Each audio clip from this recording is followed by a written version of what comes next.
Mookkuthala P Chithran Namboothirippad government higher secondary സ്കൂളിൽ ആഴ്ചകൾ തോറും നടത്തിവരുന്ന പാട്ടാണ് കൂട്ടെ പരിപാടിയുടെ ഭാഗമായി ഗായിക എസ് ജാനകി അനുസ്മരണം സംഘടിപ്പിച്ചു. വെള്ളിയാഴ്ച പകൽ ഒഴിവു സമയങ്ങളിൽ കുട്ടികളുടെ മാനസികോല്ലാസത്തിനും സർഗശേഷികളെ പരിപോഷിപ്പിക്കുന്നതിനുമായി നടത്തുന്ന പാട്ടാണ് കൂട്ടെ എന്ന പരിപാടിയിലാണ് എസ് ജാനകിയുടെ ഗാനങ്ങൾ അവതരിപ്പിച്ച് അനുസ്മരിച്ചത്. PTA പ്രസിഡന്റ് പ്രണവം പ്രസാദ് ഉദ്ഘാടനം ചെയ്തു.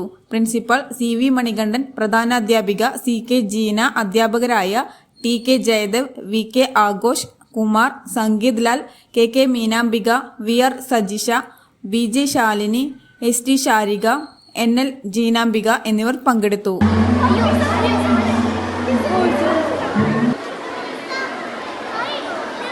നമ്മുടെ സംഗീത ലോകത്തിന് വലിയൊരു നഷ്ടം ഉണ്ടായി. നിങ്ങൾക്കൊക്കെ മനസ്സിലായിട്ടുണ്ടാവും. നമ്മുടെ വിട്ടുപോകാത്ത ഒരാളാണ് നമ്മുടെ മലയാളത്തിൻ്റെ 14ഓളം സംസ്ഥാന അവാർഡുകളും. അപ്പോൾ ജാനകി അമ്മയുടെ ഓർമ്മകൾക്ക് മുമ്പിൽ സ്വാഗതം. നമ്മുടെ സ്കൂളിലെ കഴിഞ്ഞ കുറച്ച് ആഴ്ചകളായി വളരെ നല്ലൊരു പരിപാടിയാണ് നടക്കുന്നത്. നല്ലോണം